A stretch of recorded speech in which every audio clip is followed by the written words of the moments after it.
Toye lisusu kokutana na émission na biso eye elekanaka mokolo ya lomingo inso. Tope mokolo ya dimanche. Émission eye elekana mingi penza na enguduka eye bino banso boyebi Radio TV Bosembo. Toye lisusu bandeko tosolola pona o etali mboka na biso likama eye ekota na mboka na biso. Oyo biso banso toyebi ke mboka na biso ezalaka na occupation. Bandeko yambote to banda émission eye tika ete totondo moto ya yambo papa na biso Norengbanda esika azwami na mosala monene oyo ye akokumba résistance na mokongo na ye pe tolobaka ki ye penza azali père ya résistance. Na nzela na ye totondi bayebanso oyo bazali nzinga kosala mosala na ye pe na nzela yango totondi pe ba résistant ba patriote résistant banso esika bazwami pe na kobosana te bayebanso bazwami na coin ya Médiaton pe na front ya média ba chroniqueur pe ba journaliste oyeba kosala mosala mingi mpona résistance mingi penza ya TV radio TV Bosembo na kozwa mingi mama na biso Moseka papa na biso Jerry pe na kobosana te noko tongo etani ye penza azali technicien na biso na engunduka eye. Bandeko ya solo po boyeba ke ngai émission eye tosalaka yango nasalaka elongo na bapapa na nga pe na ngonga eye nazali penza mingi na papa na biso Dokabi napesa ye mbote pe boyeba ke aza penza elongo na nga pe na biso pe nakasi na bosani te natondi pe bayebanso bakolanda émission eye na nzela ya Facebook pe bayeba kolanda émission eye na radio en direct. Papa na biso Dokabi mbote esika ozwami. Oye mama Kati mbote pe pa na yo. Toyo lisusu kokutana lelo dimanche na cadre ya émission na biso analyse pe commentaire.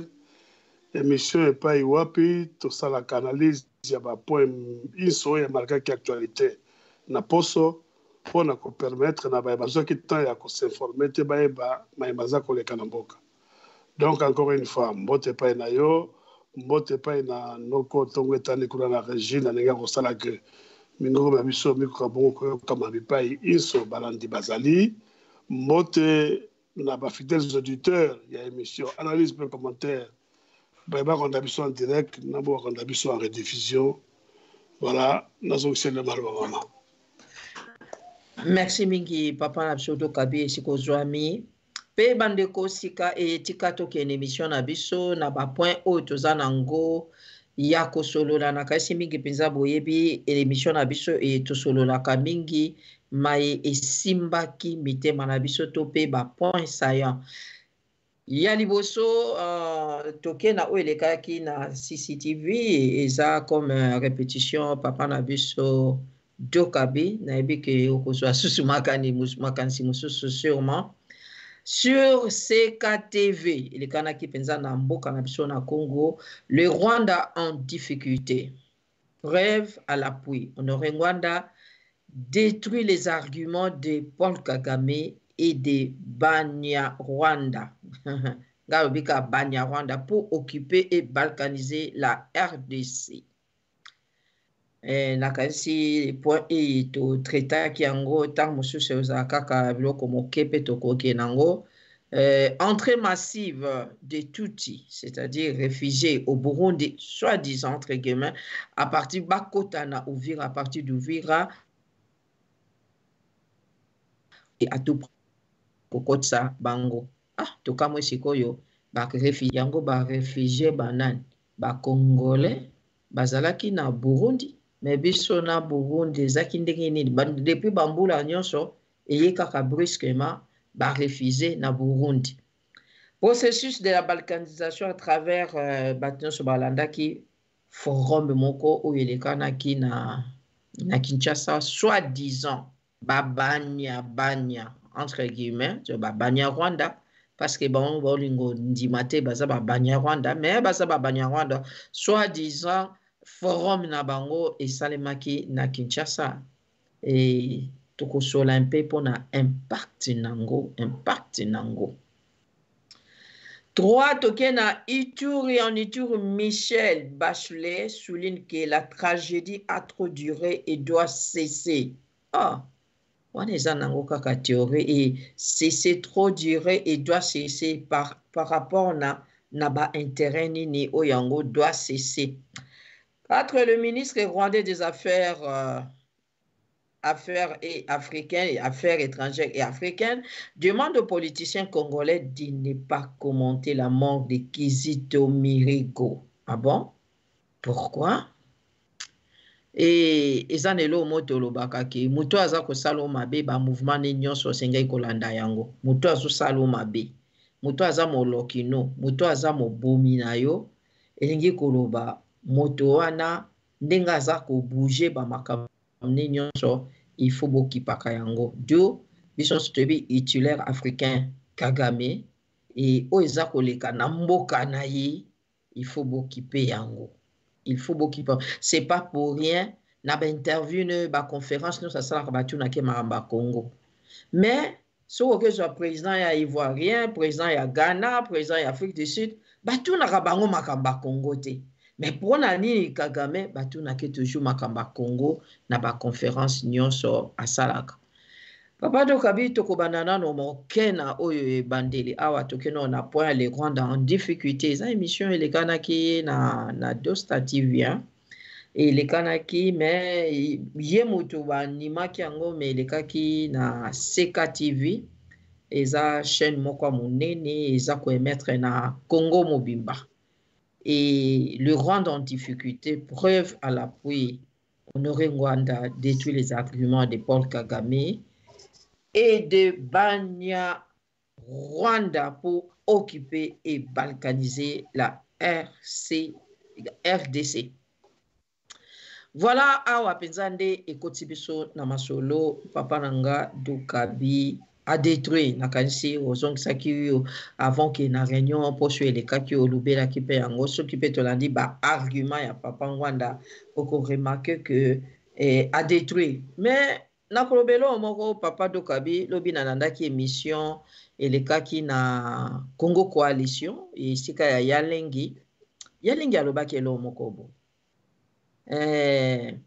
yo yebi ki ya militaka mingi ye émission ezaka autour ubwenge po identité alobi identité isifika koloba ke Kanambe aza congolais te po nyonso et se détruire. Donc ye aza place wana ke bato wana batambola kana lokuta il faut qu'on invente, il faut qu'on ça l'effort que on s'approche toujours na bakondi et puis sur ça pembe na bakondi il faut on inventer babilo qu'il faut qu'on saka mokondi on se placer wana pour on contrôler nyonso voilà alobi boy ce qui te lobby que to détruit biloko nyonso to détruit yango papa Ngwanda a détruit nyonso baza son argumenté abi mais Rwanda yoka sonité yo lobby au détruit mais ya yoka ka sonité parce que ya za moto a vérité té omoni donc engelo bake ya ko sala kaka eloko ne bien que yo lobby vérité alors so yo lobby ko détruire au détruire té parce que ya za moto a lokuta pa ko zaka na lokuta.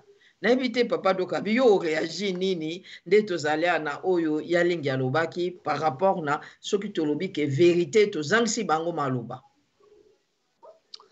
Mama Kati, oyebi eloko babengi vérité et la puissance mosusu. C'est vrai que les Rwandais avec en tête Kagame recopé sa impression que ce qu'on Honoré a détruit l'argument à Bango, que ça a affecté Bango, mais ils donnent l'impression tout simplement. Mais en réalité, ça les affecte. Il est aussi vrai que la politique na Bango est basée sur le mensonge, sur le kuta. Mais nous avons dit et répété à maintes reprises qu'on ne dirige pas un pays sur base de mensonges. Parce que tôt ou tard, vérité est qu'on rattrape toujours mensonge. Toujours. Donc, Kagame, fin, il y a que ce que le Congolais raconte ne m'affecte pas, les autres l'angaté. Et pourtant, ce qu'on talit sur le terrain, les faits et gestes par rapport à Makamba Congo, ça l'énerve. Ça, il est à l'aise. Dès qu'il va retourner une question sur le Congo, au moment là, il va dire qu'on s'agitait. Pourquoi il s'agite? Parce que c'est le Moko. Et à la vérité, ça les dérange. Dans le lobby, Mokolo a fait l'émission à Rwanda. Au cours de cette émission, le lobby que M. Honoré Azali Monto Azako d'abord va qualifier, va traiter de nostalgique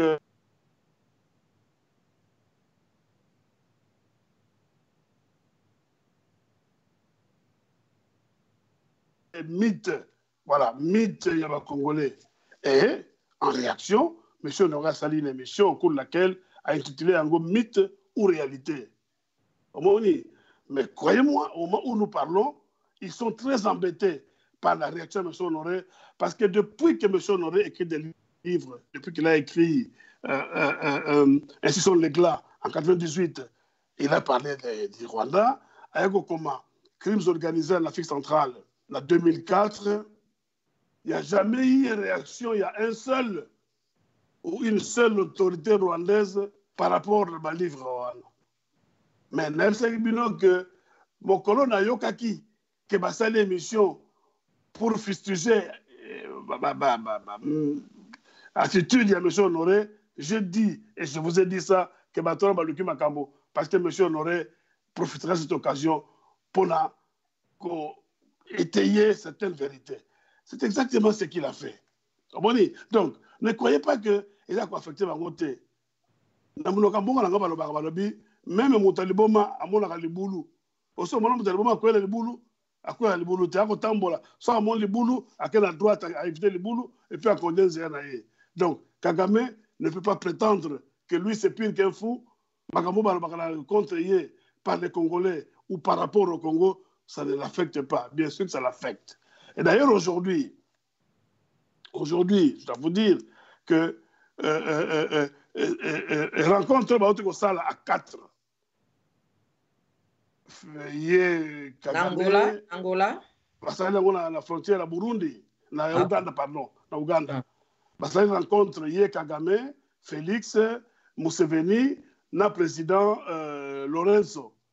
Okay. Pour Bango Félix na Lorenzo va jouer comme intermédiaire parce que semble-t-il qu'il y a un conflit entre Museveni na Kagame, ce qui a poussé d'ailleurs les Rwandais et vice-versa d'ailleurs, va bloquer la frontière na Bango pour qu'il n'y ait pas passage à Batou d'un côté et de l'autre.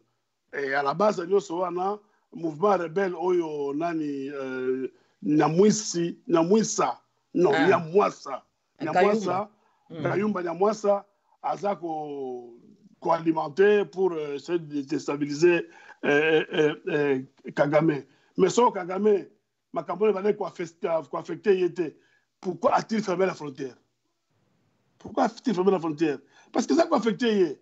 Les gens peuvent avoir l'impression que c'est un petit mouvement. Il y a moi, ça en Afrique du Sud, à d'autres, Barabel, mais pourquoi la frontière a été fermée? Pourquoi ont-ils cherché la médiation? Il y a Félix, là, il y a Lorenzo. Parce qu'il y a affecté Bao.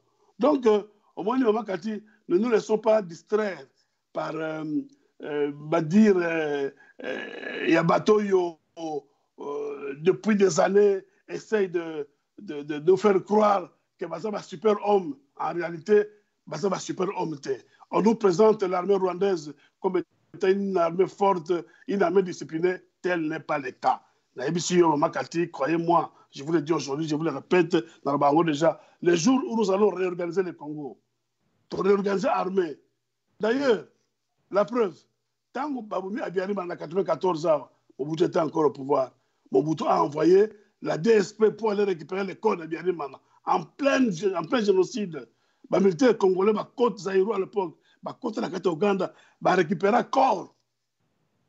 Il y a Biarimana, mais dans le Congo. Où était l'armée rwandaise? Parce que c'était une armée qui ne vaut rien. Et le jour que nous allons libérer le Congo, que nous allons réorganiser la sécurité, l'armée et qu'on sort, ces petits pays-là, le Rwanda-là, nous allons l'annexer. Le Rwanda ne vaut rien du tout. Il ne vaut rien du tout. Donc, nous, les Zaïre, nous sommes un grand pays, nous sommes une grande nation, et nous, Congolais, sommes un grand peuple. Voilà. Papa de Naza pensa d'accord, c'est-à-dire de même à Vinayo que Bablo Konabangoana, par exemple, Nengezaki que et affectaka bangote et affectaka parce que l'interview ne Asuka les papa ngwanda loba ki botu na yi bango baza premier producteur ya coltan bala kisa esika libulu ya coltan eza pe bala ba de molba ça va tout quantité nango là il y a une interview oya suka askive yango amemi ko économie na biso toza ko basé yango na agriculture na tourisme mais bandaka la balobaka pe na bakolton akomi koskive yango c'est-à-dire akomi mona question na ke koto na kokweya donc eza ko affecté tolanda susu eloko mosusu mpo tozosangisa oka ndenge toza na masolo awa ya ministre wana ya défense na liwa ya musicien okizito alobi bapoliticien congolais balobela yango te c'est-à-dire etali bino te na sens wa mais combien de fois bon baloba makambo Congo te mais nalobi ya mama Kati vous tuez un musicien ya mboka na bino tala ndenge tolobaka mwana to l'idée soki eza na moto na yo eza idée na yo dès que tu es sur la place publique ça devient l'idée de tout le monde na phrase na ye soki eza kokorobole na idée na yo akoki koévoke yango donc Kagame ne peut pas se lever ce matin ou un matin pour dire ou bien ministre de la Défense d'ailleurs que les Congolais fassent leur déclaration mais qu'ils ne s'occupent pas de la mort de leurs musiciens. Mais personne ne peut nous empêcher de débattre là-dessus. C'est une affaire publique. C'est un musicien qui a chanté, non pas seulement pour les Rwandais, mais pour les Congos aussi. Donc, ça nous intéresse. Donc, on débat sur Yango. Personne ne peut nous empêcher de débattre sur cette question. Au moment que ça les emmerde. Ça les... Et ça a dérangé Bango. Mais nazo bakiselo eza na journal américain moko elobi mais comment aussitôt mutakufi bolobi ba moko s'est suicidé et est-ce que banquette bosali yango kan bosali yango tan te oso mona bolobi ba moko s'est suicidé mais boyebi yango ndenge nini mama Kati ngala na uta kufela petit fils ya 1 mois ba akufi na ndako et bomi eyebanite ba policier ba ye ba pompier banane tout ça ba médecin ba zuma la bakena ye nous avons attendu 10 jours pour toyeba cause ya liwa ya mwana 10 jours nous avons attendu bongo bino moto akufi na butu na tongo bolobi se suicider bosili kambo wana wapi bosali ba autopsie yango la seconde pour beaucoup na conclusion wana non ba ebelo ko basali omoni donc on pense que ça les dérange. Parce qu'on met qu'on empêche Bisso de débattre sur cette question. Mais ils ne peuvent pas nous empêcher de réfléchir. Ils ne peuvent pas. Mais surtout, l'andi pécor, il y a musicien, bon, on attend à Zana, on a bon mot, on attend à Zoki, on a Liwana, Zana, hôpital, Liwana. Muto ya lingi komi boma. Abandana, on a mis tchaka, ba pota na ba genou, ba pota nyo soana. Non, mutu asaka kamba mobia mibeti masasi ou bien singa mitimbi ki ba esili. Mais bon ba pota nyoso na ka ye moko mutamitie ba pota wana? Ah, absolument pas. Absolument pas. Sikoyo papa do, ya lobi azo senga réconciliation entre tuti ou toi. Et lo koni sikoya mabe pendiza na kati wana. Donc parce que bango ba ye na lokuta ubwenge engi kolakisa que bango na kati ba yoka na ka bien, c'est-à-dire ubwenge et propager siko biloko ndenge wana siko yo ya koloba réconciliation, c'est-à-dire bato wana bazo yoka na te isika ngambo ya eza yango wana mais yango tolobaki na baki pe na bandila na petaki na lobi lokuta ya na makolo mikuse lokuta ke na mosika te yo lobi pour se réconcilier, tout, donc pour le Bayango, c'est qu'en amont, il y a un conflit entre vous. Mais je te toujours qu'au Congo, il n'y a pas de problème politique. Donc, besoin, il y a dialogue, il y a négociation et égalité. Le Congo vit l'occupation en ce moment. Donc, le problème, c'est qu'on mette hors du pouvoir, hors des frontières, les étrangers qui se mêlent dans la gestion en Boga Nabiso. Alors, Bango, tout ça, réconciliation entre Hutu, Tutsi, Natwa, c'est qu'à la base, il y a un problème. Premièrement, nous le savons. Premièrement, Kagame pose au pouvoir, il a assassiné et les Hutu, et les Tutsi, et les Twa. Il les a assassinés. Alors, donc il y a un conflit réel où il y a un climat la Bango est délétère pour le moment et que aussi par rapport à la rébellion il y a Nyamwasa Et tout ça, c'est le déséquilibre. Fermeture la frontière de Kagame, conflit avec le Congo, Azor risqué à l'école encerclé. Donc, maintenant, parce que tu es bien, chaque fois qu'il est en difficulté, il cherche toujours une négociation. Toutes les fois qu'il s'est trouvé en difficulté, pour voir ça, la difficulté, à 5 ans en négociation. C'est tout. Donc, il y a une réalité. Et puis, ils ont la vérité, est-ce que entre Tuti, aussi Tuti, ou toi, nani a minorité, na 3 igniwana.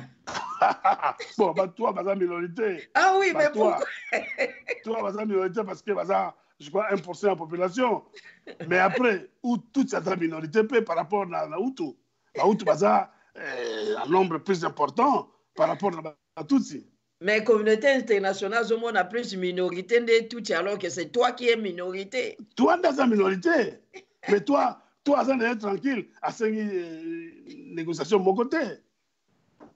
Toi, ça est kimia. Et pourquoi il y a ça, négociation, dialogue et tout ça? Donc, mais Papa Do, même ndenge olobi eloko wana na réunion ne samaki wana frontière na bakei wana parce que ye na Kagana Museveni aussi mamala moté. Mais Chilomba signé sur accord na Uganda que avion ya Uganda et yasko esaka na ligne ya Kinshasa province orientale. Donc pour na ko casser sous marché malamu ya biso na mboka. Mais maman Kati, eloko ka réalité. C'est justement ce que Félix a travaillé pour la Bango, non? Félix n'est qu'une marionnette. Il travaille pour les Rwandais, pour les Ougandais. Il est au service de tous ces gens-là. Malheureusement, et bon, regarde, dans le service, il y a un peuple congolais, mais il y a un service, il y a un peuple congolais. Azan a pouvoir, il y a un Rwandais de l'autre côté. Tout comme ça peut la pouvoir, il y a un Ougandais de l'autre côté. Donc, c'est très dommage, mais la réalité, c'est celle-là. Bango va te battre le pouvoir. Bango va te battre la moto en boga. Pour na intérêt na bango. Pour na intérêt na bango. Donc, Bazan a pouvoir sur lui, il s'impose. C'est eux qui disent à Félix ce qu'il doit faire ou ce qu'il ne doit pas faire. Oui. Bangonde, Bazan Kolbalaye, Salaboye, Toko Salaboye. Il y a le pouvoir, mon côté, Félix Wana. Donc, Félix Isoko-Monier, Ozomona Enzoto, Ozomona Makila Robi congolais. Mais ce qui est dans Makanisi, tout, c'est un Rwandais. Hein? Parce qu'il y a ça totalement pour l'intérêt à Bango. Santé en Zoto, Makati, il y a Foufou, beaucoup de Seka. Mais non, on souhaite. Mon côté. Mais ici, quand tu as justement banambo kale bazolo babo ya to fungola contrat wana tongi to yeba mais ngaso inina yeba contrat au papa do kabia signaki natala kaka biloko yo zo sala natala kaka lusalo zo sa parce eza émanation ya contrat hein contrat wana ezaka contrat ya Lemera o ezaka na Laurent Kabila hein.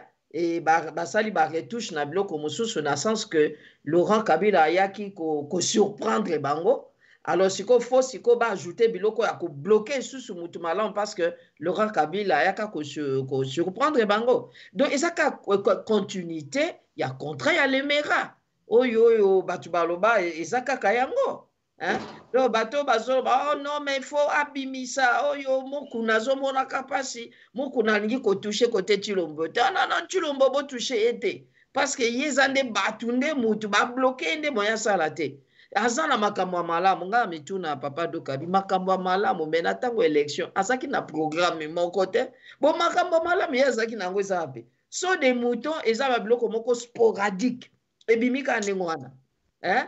Yaza na plan programme mon côté makamba malamu nini oh non problème ana foka ka yabi miselo ko ana yepa lobi nga libala ana ikuzala kaka na bango nyonso na Kagame na Kanambe na Kamere libala ezala kaka bien que Kamere siko akomi na difficulté mingi parce que eza na question pe ya amour propre okende be muyibi ozoka be muyibi okende be muyibi siko komi ko luka o bando bomba maka ata pona okende na stade bakine na stade te pwani kotambola na kamera wa stade koganga muyibi tokosuka wapi alors tokende kaka te na stade yango voilà Donc, juste, namoni tolingo lobalika.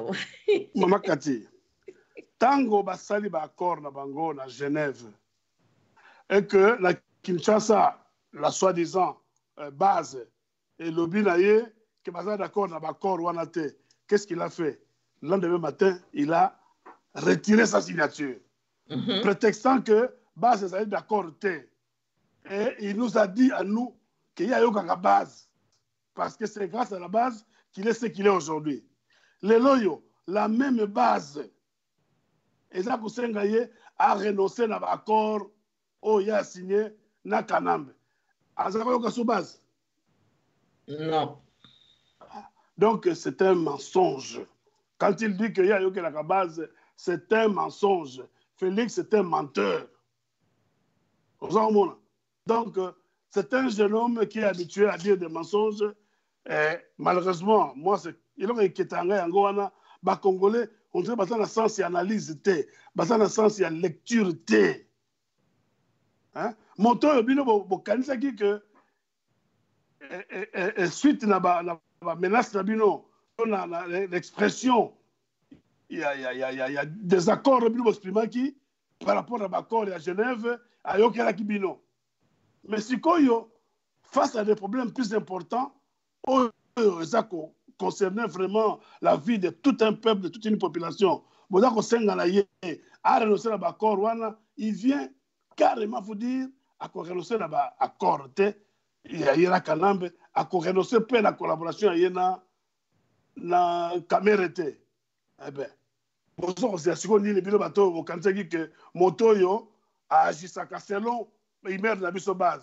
qu'est-ce que vous attendez pour prendre des mesures du genre se séparer ou pouvoir?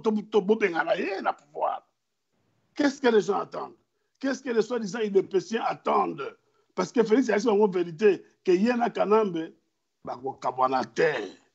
il a dit ça à haute voix. Tout le monde a entendu. Et alors? Et alors?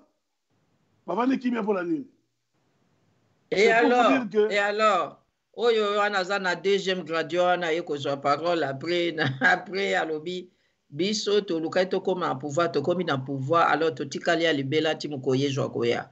Oh, d'abord la deuxième graduat, la première graduat maman Kati. La première graduat. Azaka la première année, azo reprendre azaki la journée, à les gars quitter. Mais il y a lobby que bah sur pouvoir bah comprendre on a le lobby pe libela. C'est déjà entendu. Mobutu mpesa ko kombo CCC ko azali wapi?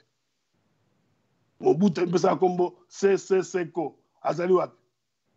Batika bisodi. Toyebi que bisika ba mazali wana d'abord et c'est vrai que bazala wana te parce que l'élection là ba gagner ki yango te. Moto a gagné l'élection toyebi. Alors le bazawana parce que il y a eu des accords entre les pouvoirs sortants na bango ba placer bango wana qui viennent pas prétendre que bakuvanda wana lelo lobi pe libela. C'est faux. Bakolongwa tokobwaka bango libanda. Ça c'est sûr. Voilà. Merci Papa Dokabi Balandia. Radio TV Bosembo tozoko ban émission na biso toza vraiment na katia analyser commentaire et boko yoka eza mingi Papa Dokabi na Mama Kati Botuli. Nabite soki Papa Dokabi sûrement yo landaki yango. Oh, na Burundi pesa kana ba réfugié moko kuna. Siko ba réfugié na ni Congolo banane. Mais balobi ezaka babanya. Oh. Mais babanya na ba se retrouver na Burundi, hein? Bango sikoyo il faut ba zonga na mboka ba katisa bango na mboka na biso. Oh. Mais bango bazali babanya Rwanda. Mais pourquoi Burundi? Alobi, yalinga ko mapombe na élection na ye esengeli babanya Rwanda bazonga na Rwanda mais yalobi te. Frontière nazo fungola ba okotsa bango nde na Congo. Monisco alobi, so bino bana ya Congo boboyi na okotsa bango na makasi. Mais eloko wana eza interprété comme omoni ndenge Monisco bango nyonso bamoni échec wana ezosalema kuna ndenge bakanisa bazozwa bamboka na biso kote kuna Alors sikoyo esevide pe bakote musu pe ya bango parce que bakoma eko mingi pe ba se dirigeant ekota Tanganyika po bazomona peza ke Tanganyika ekomi royaume na bango na zoe. Donc Banyarwanda wana bazalaki bakote ya sud wana kokima armée patriotique na biso ba maimai bakomi pe kokima mingi kote ya Tanganyika. Alors MONUSCO alobi non mais mission nange eza fona saisa Kagame. Mission nange ezali il faut Banyarwanda ba occuper awa pe bakosaka ke Banyamulenge babiloko loko eza koexiste te. Alors neti place oyo eza na bango te boye ndenge armée patriotique bana ya Congo batelemi boye sikoyo tosala sikoyo nini. Alors toloba ke Banyarwanda oyo baza na Burundi baza réfugié congolais bango nyonso tokotisa mo MONUSCO alobi na makasi yazo fungola couloir mpo azokokotisa bango wana po me batango baza kokotisa mo bakasi biso oyebi te ce sont le militaire rwandais me bakota wana mpo babundisa armée patriotique na biso. Me papa Doka binga motuna nange eza kaka tozaka so na barefugie kuna na Burundi. Omoni mosala MONUSCO esika emonani polele. Maman Kati, quand on s'est rappelé, tant que Martin Kobler a été représentant, il y a ONU na Congo, a conduit au DG MONUSCO, je crois.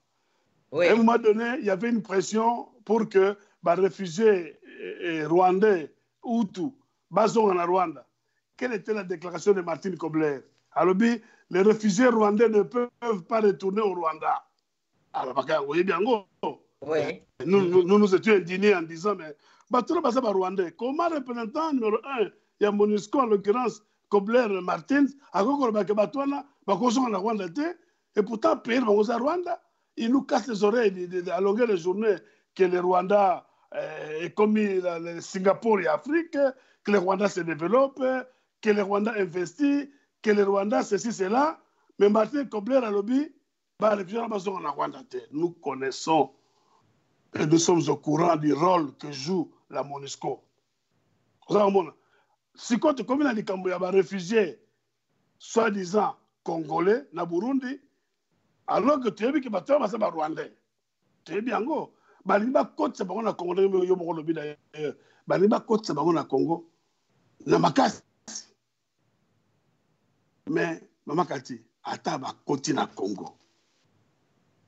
Ata ba côte na Congo. Parce que Baliba profitait de la déclaration faite par Félix à Londres lorsqu'il a dit devant qui voulait l'entendre. D'ailleurs, il y a eu des réactions négatives. Il y a Batonaye Moko, que les Banyamulenge sont nos frères. Baliba Côte Savon na Congo, dans le contexte. Mais ça ne durera pas. Ça ne durera pas. Pourquoi nous disons ça? Ce n'est pas parce que Tolingi va payater dans Mboka Nabiso, mais nous disons que pour quand on a Congo, dans le Congo, il faut respecter Mibeko Mboka Nabiso. Quand on a Congo, et ça d'abord assujetti à visa pour quand on a Congo, après visa, au Kosenga, régularisation. Mais qu'à ça ne tienne. Même si on monte à certificat dans le Congo déjà sans visa, parce que ça nous arrive même en Europe de se trouver dans un pays sans visa, mais au Kosa la procédure. Il y a régularisation. Et il faut examiner au cas par cas le dossier Nabino. Le dossier Mousso Komona, vous avez le même cas de dossier, mais tant qu'il y a défense, mon a défense de dossier, bien, PCA, séjour. Alors, la défense de dossier, parce que nous savons que ces gens-là sont des Rwandais. Monsieur Honoré l'a démontré. La réponse au IA Pesaki, mission pour dire que les Congolais mythe ya Rwandais dans mytho na bango. Monsieur Honoré, il a démontré par des documents, que ce soit signé par les Rwandais ou par l'ONU, démontrant que Batouana, Bali Bapaya, Belge, Mboka Nabiso, peut ça la politique, parce que Balaki Bapaya. Alors, par quelle magie on veut nous faire croire que Banyamulenge, Bazana Rwanda, la Burundi, pardon, Bali Congolais, Bazo ne pas Nabiso. Côte Sabango, dans l'Oma Nabango. Mais ces gens-là, nous allons les mettre hors de frontières lorsque le moment arrivera.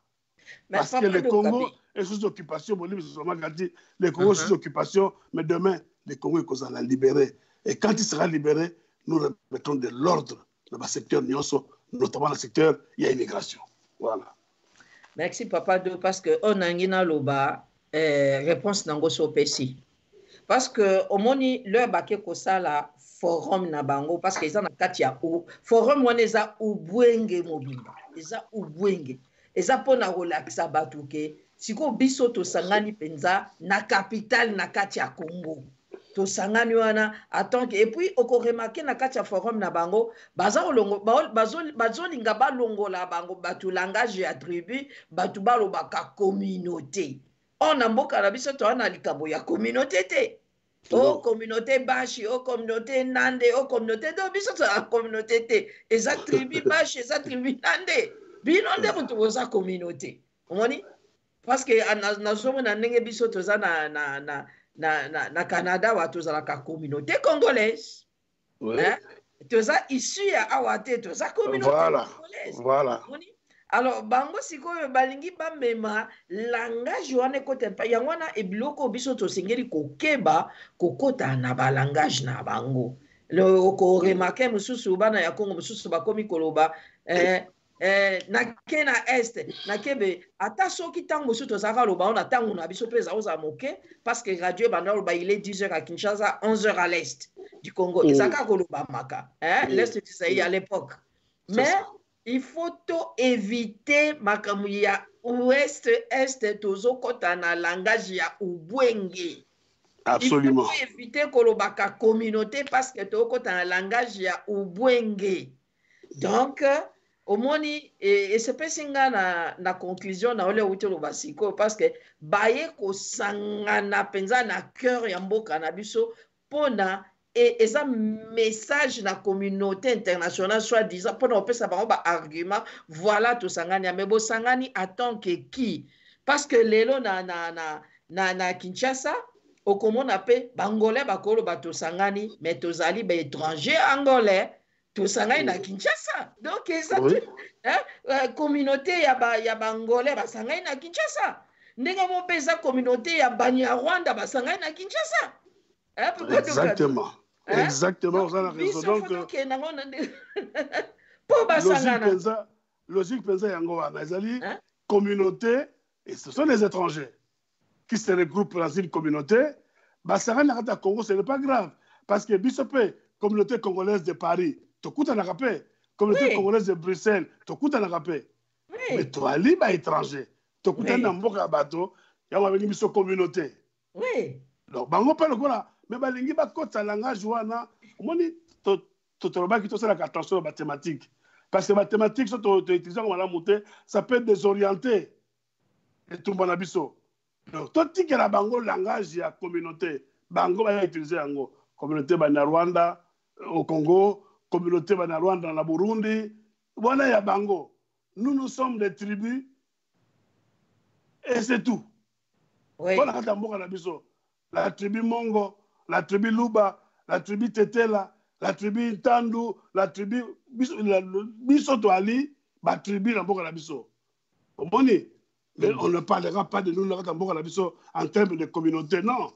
Tolingi Angote, parce que là, tu as la confusion, il y a Makaou Bango Yana Yango, pour se camoufler, tu y a ici Bango, Basta Ndenge Balingi. Mais, nous remettrons de l'ordre dans le secteur. On va là-bas, ça l'assure. Et M. Honoré leur a dit ça, leur a rappelé ça. Que ça leur plaise ou pas, nous remettrons de l'ordre.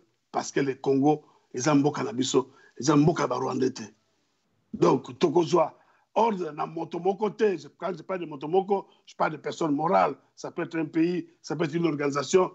Nous ne réservons aucun ordre pour faire ce qui est juste pour notre pays. Nous sommes un pays. Nous avons une constitution et nous avons des lois.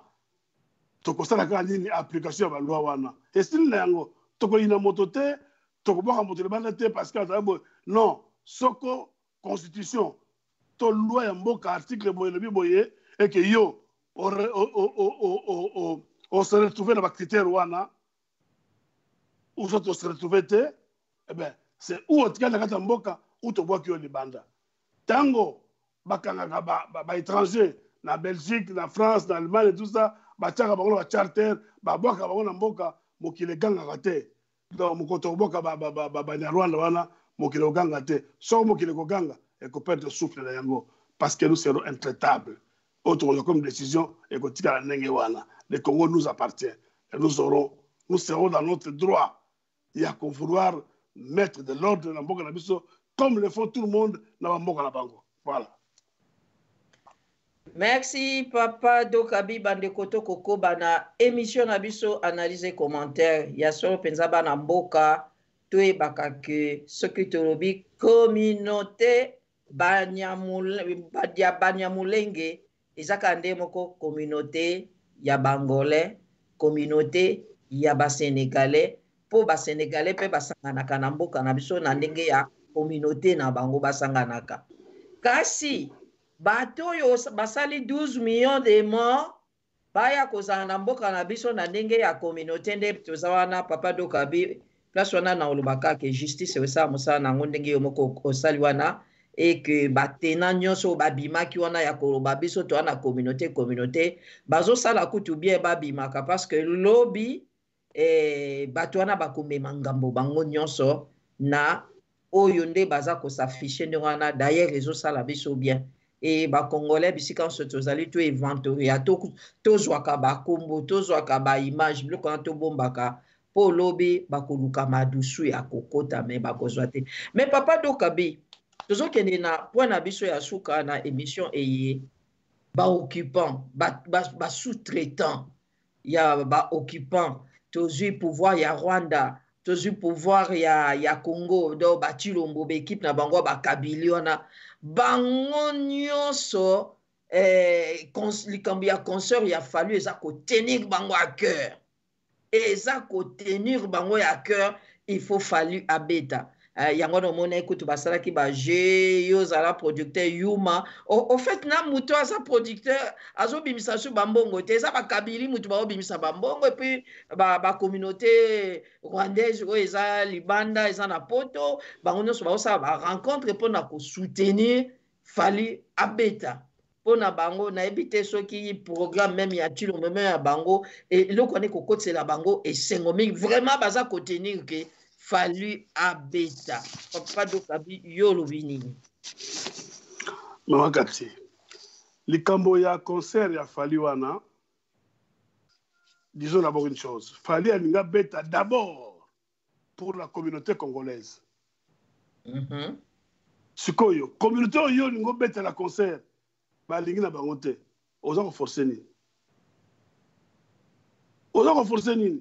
Ya lokola noko ayeko tala ba neve na ye abi bon na mwambi loka bozala nzala na mbele bino loso ba neve abi non noko tika na loso tokolia ngo te tika na yo ko forcer la loso ba to yo ngola loso abi tokolia te to solia ki déjà to la tina loso na hote yo ko forcer na mbaka loso bolia ngo nko mais non parce que même soko 1 2 3 Camerounais bakoya 2 Nigériens bakoya 4 Sénégalais bakoya mais parce que d'abord ça la partie publicité nous sommes ça la lingala c'est la langue la plus diffusée à Congo, ça veut dire que bonjour le remettre à concert on a pour la communauté congolaise d'abord, mais cette communauté là ne veut pas de ces concerts. Pourquoi vous insistez? Pas le mettre ailleurs tant que on remettre à concert dans la Kikwit, tant que mettre à concert dans la bataille de Gouna, on a réaction moi. Les gens les accueillent à bras ouverts. Non, tu as mis à concert.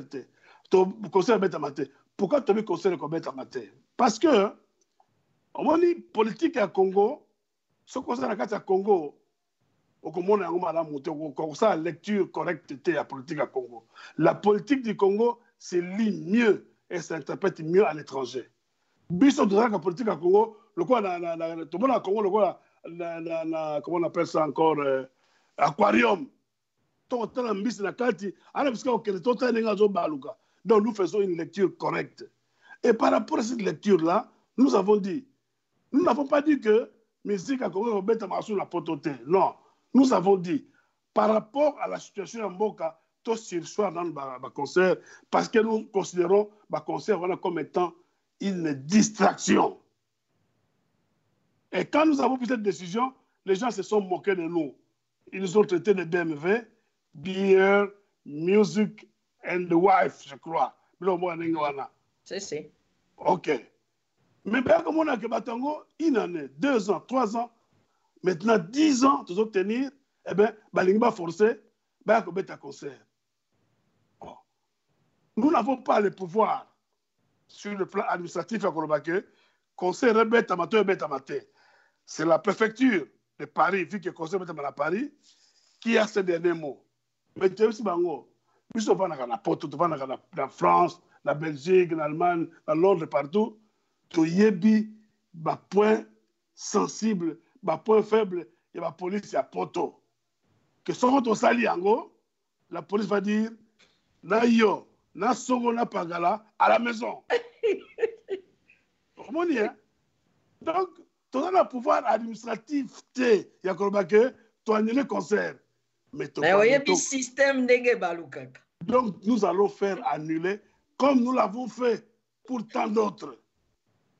Donc, on a Kimia, na bango, même quand la carte par la porte de tournée, basali balance, nenge watara basanaki. Mais tant que tu as balance bandi, nous savons ce que nous allons faire pour que Mira Loba, là où on a Kati, là où on a les bandas, toutes les affaires se sentent, allez, chacun ce soir. Donc, Bazana Kimia. Concert, on a un biso.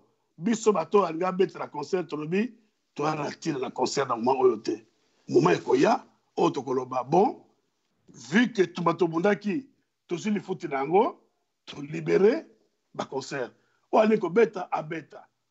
Mais pour le moment, nous réitérons notre décision, notre position pour dire concert est comme bête à mater. Le seul concert comme bête à poto, et c'est le concert à bateau, et à monsieur congolais, bavivaka a on a poto, bazana basi na bana a on a poto, ba futa ba impôt, ba taxe a on a poto, to pour ba tokola ba maître games, ba petit frère d'ailleurs et autres, ba niboma, ba fana na poto, ba ko beta, ba emelia, ba fana na poto, ba ko beta. Et bato ya kisasa, bagi robeta na bandundu, bagi robeta na bulungu, bagi robeta na matadi, bagi robeta na kasumbalesa, na manembankulu, mais awa na poto, bako beta te. Voilà. Nalandaki mutu mo benaka si tozokoma na basuka na biso, alobi me bino mutu bozo pekisa concert, boyebi te ke fali ndenge aza wana, akutaki kobeta na Beni. Ça c'est un. Ya mibale. Fali wana, asala orphelinat na mboka. Mais eloko azobosana ke biloko ya ba combattant, ya ba patriote oyo eza kotelemela biloko oyo, eza kosatake na ba cause, na ba conséquence te. Eza kosatake nde na cause. Yo soki kopesa eloko akolia na orphelinat, eza ba conséquence, il faut tolanda eloko ekosala ke esukisa eloko wana ke bana na biso batelenganaka te.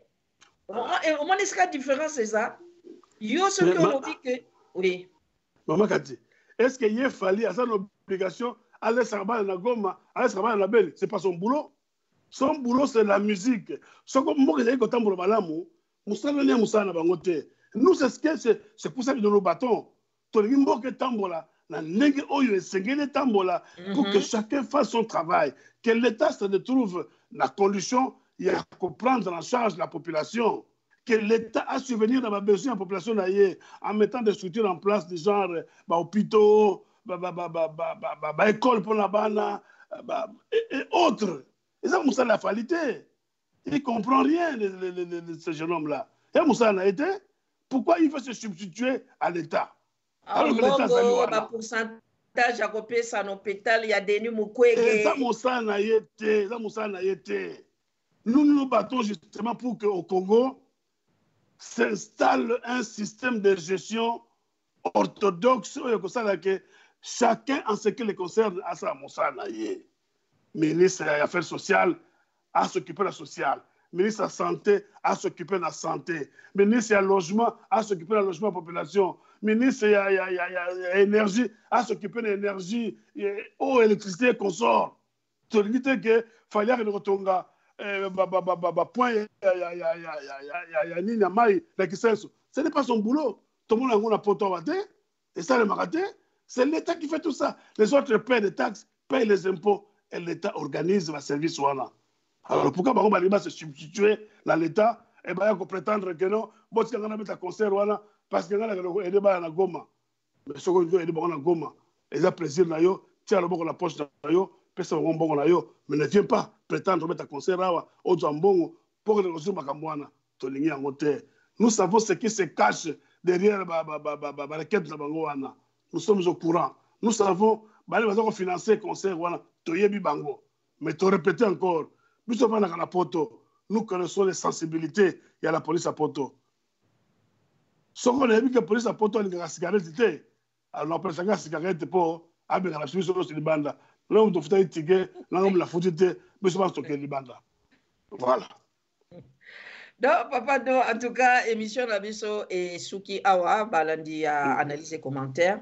Émission Nabiso et Suki Awa, Penzao Bolandaki, papa do Nabiso, Nangai Nengwa, maman Nengwa, Bolandi Biso na Masolope, émission Nabiso Nakasi, Boyoki, ba point denge, oyo nyoso, to kotisi nyoso, to beti amona ndenge, ya masolo, pona kolobaki.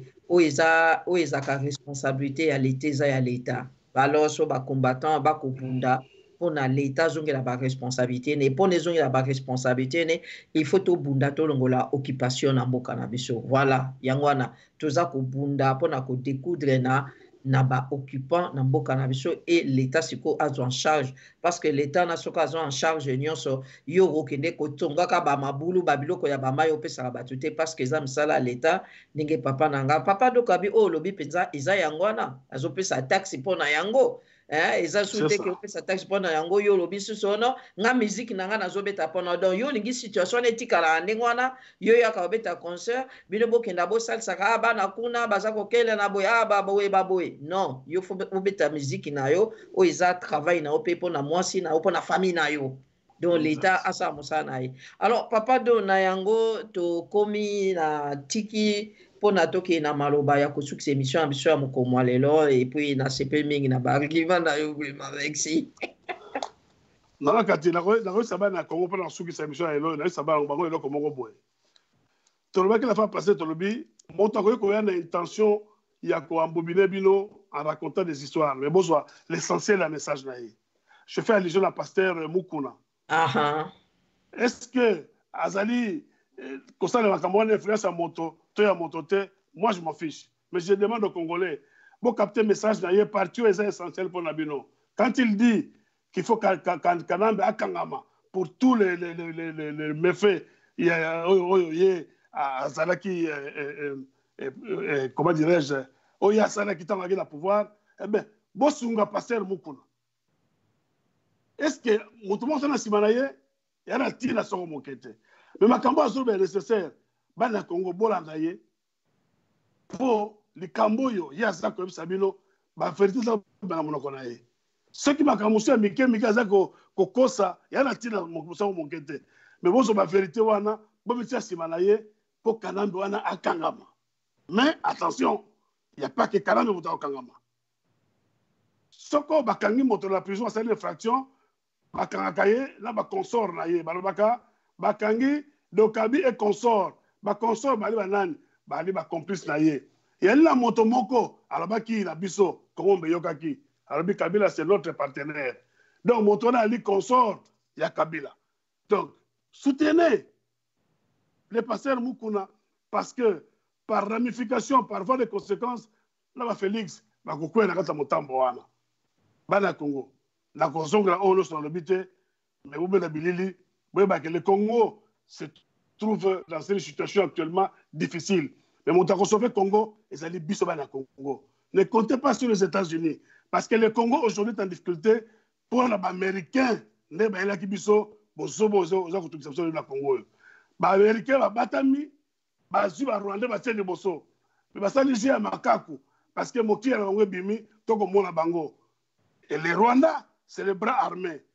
Et tout le monde a dit que ça consistait à sectionner, c'est à kata les bras armés, quitte à ce que tout se retrouve nez à nez dans le moto à Tindi Rwanda. Tout le monde est tombé.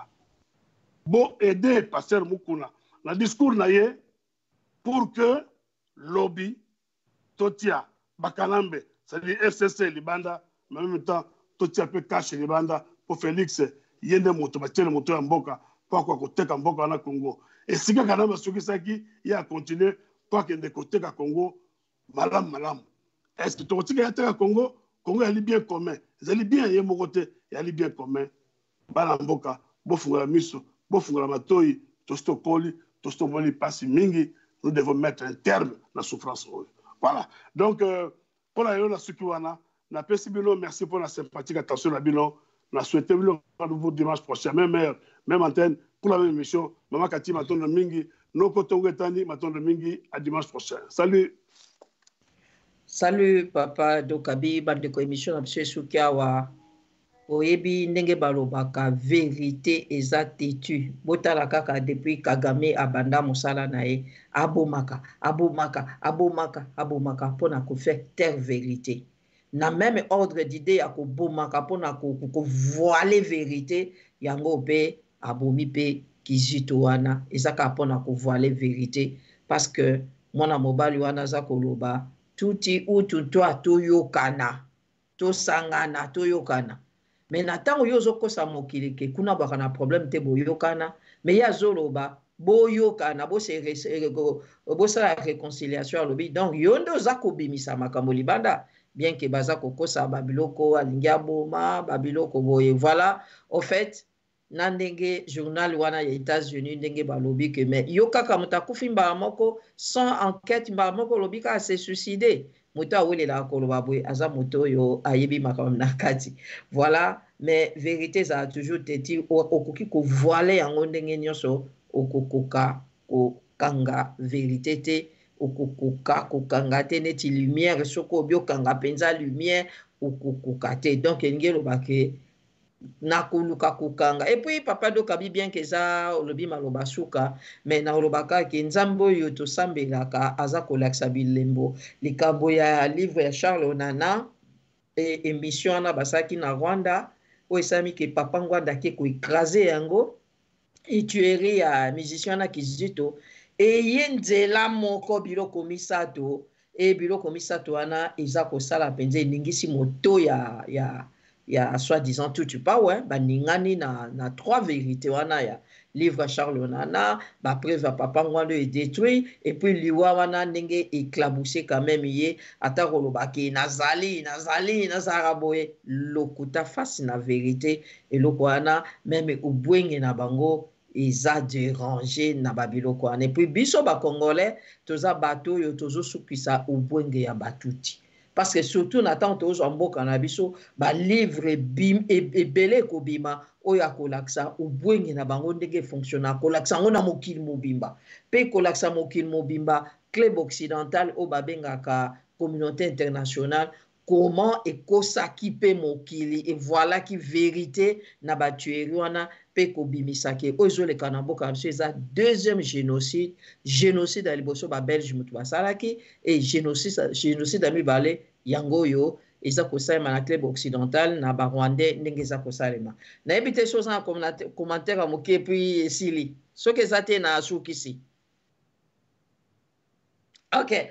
Merci Papa Dokabi bandeko émission na biso esuki awa Papa Dokabi na tondi esika ozali na mama bana bango nyonso famille mobimba na tondi parce que soki oza wana na kimia nyonso osala parce que ba permettre pour ça ba permettre ete sifi ba tia makelele place yo ozali olinga kozala te et merci na kolika mbala sima tokozala na papa na biso Freddy Lokolongo et puis tokozala na papa na biso Mbelo penza rassurer lelo ke ba problème nyonso ekosila o aza nango et semaine ezoya tokozala vraiment na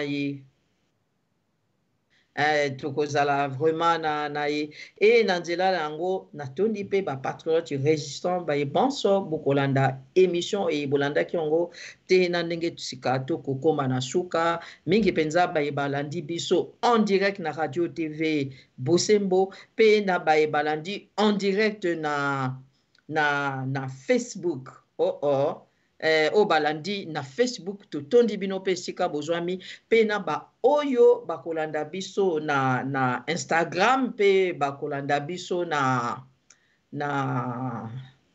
Na bosa Instagram et puis barolanda biso na bosa ni o mususu esika ekokota na YouTube.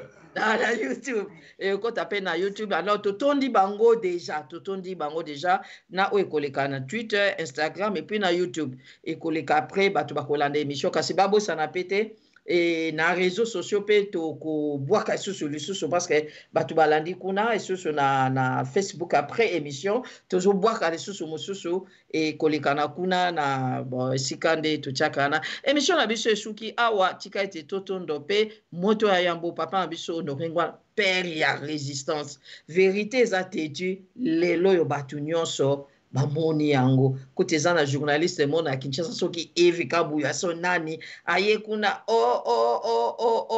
kaka nalandaki zero abemba ndenge ya azongisaki réponse et puis dosta lobi balivre atanga babilo moko boye batu babosanaka te wana aza père ya résistance wana aza vrai patriarche ya mboka na biso moko ya basomi te na mboka na biso oyo ekozala lobi vraiment motu nyonso ata afandi esika epai na ye kokende kotunaka ye baconseil parce que babiloko ya mineno asali ata mokili ezoboya koloba yango mpo baza impliqué oyo aza kobimisela aubimisa bavérité misala bakosa mais lobi mokili ekoganga partout bavenu ekosalema bakombo ekokota bavenu na bamikili na bapays africain parce que libération oyo tozolinga tobimisa mboka na biso fait ezali Congo eza kolinga enfanté penza Afrique na développement. En fait, yango wana même ba africain baza ko voiler ka vérité pour na même ba africain mususu ba comprendre te parce que ozo le kana Congo en fait ezali ezali ba kangi développement penza ya Afrique bien à partir ya Congo de balobaka cœur ya Afrique ezaka pe cœur ya solo pe cœur ya monde. Le développement ça na monde c'est Congo. Mais bazobo espelo koana esalema en Afrique il faut to bloquer Afrique mais ba africain nano ba comprendre on te ba comprendre dans lobby poto e ba ke ko bunda to bunda na mboka so to ko bunda pona développement ya Congo d'abord et puis ya Afrique ya alors poto ko mesikana na bitumba na to ko mati lelo yo muta longoli ba ekai na miso na biso muta bousculer ba intelligence na biso c'est honorer Ngwanda Nzamboko Atumba yango ngana lobakaki ata mokili nzamba temisika mokili lelo atelemisi ka lelo telemi papa wana aza père ya résistance aza père ya Congo aza père moko ya ba père africain moko ya ba père africain eloko tokosa to reconnaître yango to zate ke lobi moto akufito bazalaki bete biso ba oyo nzamba pesi biso grâce wana makasi wana ya kolobango aza na bomoike c'est un père pour le Congo et pour l'Afrique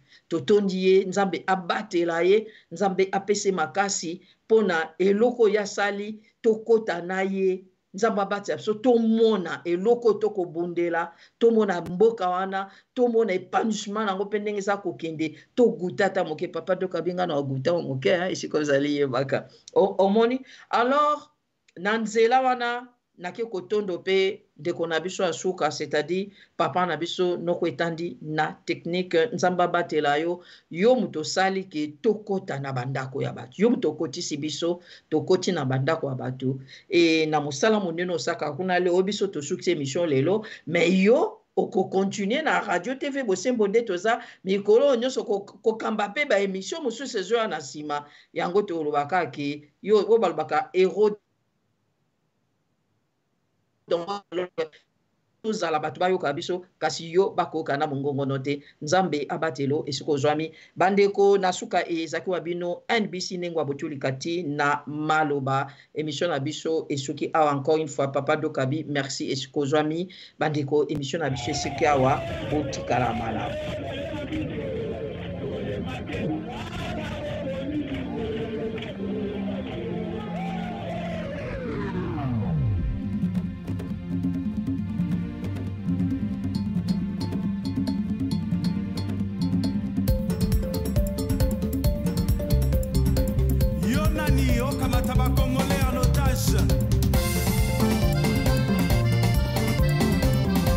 Bato, Tigala Bato, Malakini,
Nicolas Nema